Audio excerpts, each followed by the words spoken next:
Oh, 'di ba nung nakaraan, merong impeachment na inihain kay sino ba 'to? kay Bongbong Marcos. Inihain ng isang abogadong pasikat. Isang abogadong halatang-halata naman natin na mukhang wala naman talagang patutunguhan dahil ilang araw na nating ini-expose sa inyo. Ilang araw na nating sinasabi sa inyo na itong abogadong ito ay nag-file ng impeachment.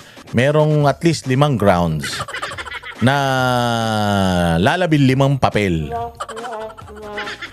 So yun nga, sinabi nga ni Erice na sinabi ni Erice na siya ay involved. Hindi naman daw sinabi ni Erice na siya ay abogado.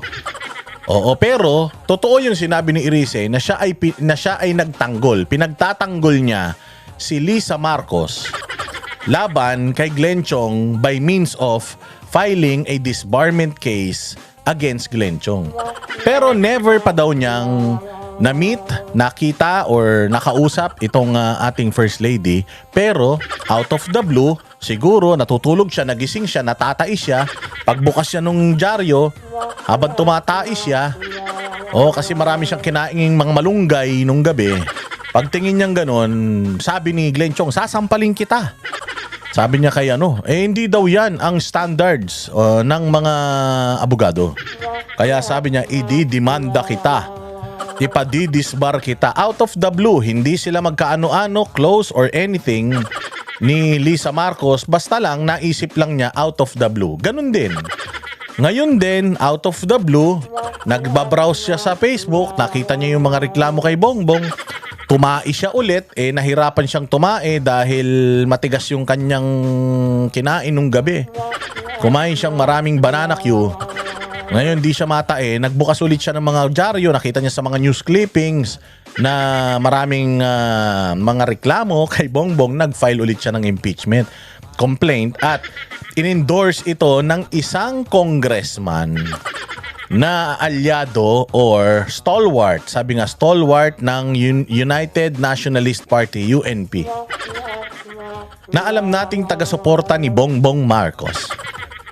Di ba? Ang bilis-bilis. So eto na, ngayon nataranta etong ating mga magigiting na mga abogado, mga magagaling na mga nagsasalita kasi nakita nila nakita siguro nitong ulol na ito, itong ulol ng abogadong to na, putsang ina, kailangan sumikat ako.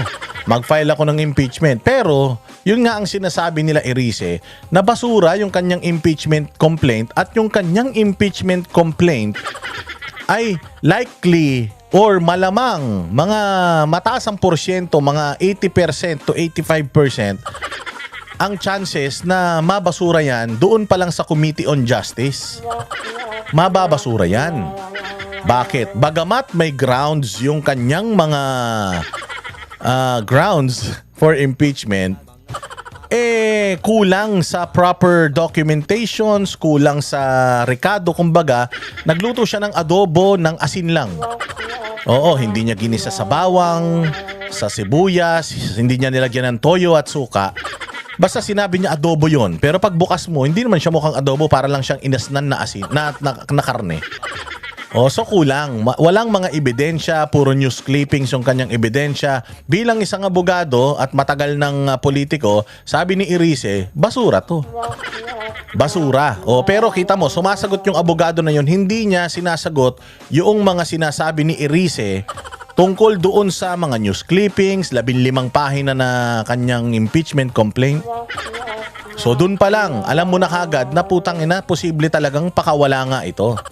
So ngayon, ganito ang mangyayari. Itong mga abogado natin, sila Vic Rodriguez, Topacio, sila Mike Defensor, sila Chavit Singson, masusi nilang ginagather lahat ng information, lahat ng mga ebidensya na pwede nilang makuha para pag nag-file sila ng impeachment, although kakampi ng Malacanang ang Kongreso, mapapasubo ang Kongreso dahil pag nag-file sila ng impeachment complaint, kompletos recados. Kumbaga, sa minudo, naglagay pa sila ng liver spread. Naglagay pa sila ng breadcrumbs. Tapos, nilagyan pa nila, para mas malapot at mas masarap, nilagyan pa nila ng mga pickles. At hindi lang basta hotdog.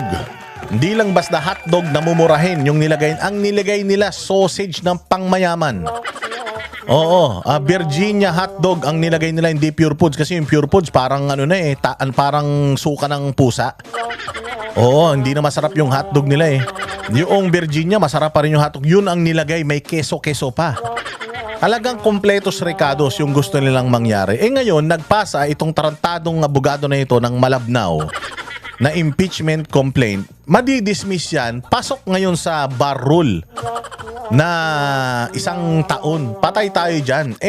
Meron ng hinahandang impeachment ang mga magagaling na mga Duterte aligned supporters, lawyers. Naghahanda na sila ng malakas. Putya, bigla silang siningitan ng ampaw. So ngayon, kanina, naghabol sila. Nag-file sila ng impeachment complaint sa Kongreso. Tingnan nyo ang ginawa ng Solicitor General, ng Secretary General, yung kanyang Deputy Secretary General Assistant. Kasi yung Secretary General biglang umalis, nagpunta ng Taiwan. Sana sagot na naman ng taong bayan niya, namasyal na naman ng mga hudas na ito. Yung Secretary General ng Congress, yan yung dating Press Secretary na wala ring alam. So ngayon, siya yung Secretary General. Supposedly, tatanggapin nila kasi yun ang rule eh. Pag may nag-file, tatanggapin ng Secretary General. Ang problema, ayaw nilang tanggapin. Bakit ayaw nilang tanggapin? So ngayon, nabubuo ngayon yung istorya na talagang itong ifinail nung De Jesus, ang target lang talaga niya is yung one year bar rule. Bakit? Biyernes bukas, walang session o walang pasok ang Kongreso kasi hanggang Huwebes lang sila. Tanginang sarap ng buhay. Hanggang sarap ng buhay, putsang ina niyan. Huwebes lang sila. Walang session bukas. First thing on Monday, yung magre-resume sila. Pag-resume nila sa Lunes, itatakel yung impeachment complaint na yan dyan sa Committee on Justice. Kung ampaw yan, i-dismiss yan ng Committee on Justice sa Lunes. Pag dinismiss yan ng Committee on Justice sa Lunes, putang ina, wala nang impeachment na pwedeng i-file kay Bongbong for the rest of the year until next year. 2027, January, dun ka lang ulit makakapag-file ng impeachment complaint sa kanya. Ang masama nito, pa-exit na siya Pa-exit na siya. Sa 1 taon, maraming katarantaduhang pwedeng mangyari sa Pilipinas. Diyos mio. So yun ang malaki nating problema. Na kapag na-dismiss yan sa Lunes, itong fina-file, kasi sabi nila, bumalik na lang kayo sa Lunes. Paano kung sa Lunes, wala pa din yung Secretary General? Tayo na nandoon na kanina yung Assistant Secretary General, yung Deputy Secretary General, hindi niya pa rin tinanggap. So dito talaga makikita mo may play. Huling-huli talaga sila sa akto na itong unang impeachment na i-file, talagang ang target nito, yung 1 year bar rule. Na ma-dismiss talaga, sinadya na malamya yung complaint para pag na-dismiss, di wala na. 1 taon na hindi ka makakapag-impeach kay BBM. Yun ang problema. So, yun ang pinakamasaklap na pwedeng mangyari, na pagdating ng Lunes, ma-dismiss ito, yung i-file na impeachment, ifa-file na impeachment netong mga nila Topacio, mapunta na sa basurahan. Ganyan kasi ngayon nangyari kay VP Sara. Merong isang impeachment. Tapos nasundan pa ng pangalawa.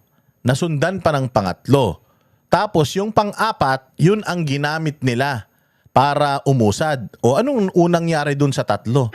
Supposedly, pagka nakatanggap sila ng impeachment, dadaan yan sa proseso, tapos dismiss or not dismissed yan. Ano nangyari dun sa 3? Bakit yung pang-apat ang ginamit? Syempre, first come, first served yan . Diba? So doon mo malalaman talaga na tinatarantado nitong talagang Congress na ito ang taong bayan. Dito, pagdating dito sa usapin ng impeachment kay Bongbong Marcos. Kami ang boses ng masa, hindi natatakot. Katotohanan lang, di kami nalulunod. Walang bahid ng sismis, lahat ay totoo. Kahit sino ka pa, pag mali ka babanatan ka. Walang pinipiling kulay, wala kaming kinikilingan. Basta para sa bayan, kami lalaban. Pagdama palakpakan, pag mali banatan. Di matitinag, di matatakot, para sa bayan tuloy ang sigaw. Sa harap ng kamera, walang halong takot. Mga baluktot, lahat kayo'y tutumba. Ang hustisya at totoo, yun lang ang mahalaga. Kahit sinong harang, di kami matitinag. Walang pinipiling kulay, wala kaming kinikilingan. Basta para sa bayan, kami lalaban.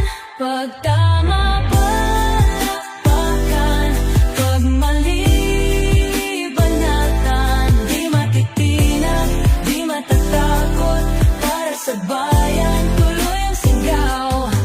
Kung nasa tama ka, ikaw ay aming kasama. Pero pag mali ka, handa ka na bang mabasag? Banateros kami, walang inuurungan. Dahil bayan muna, bago ang sarili.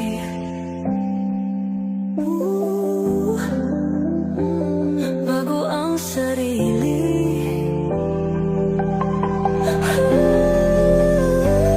Pagtama palakpakan, pag mali banatan. Banateros ang sigaw, katotohanan ang laban.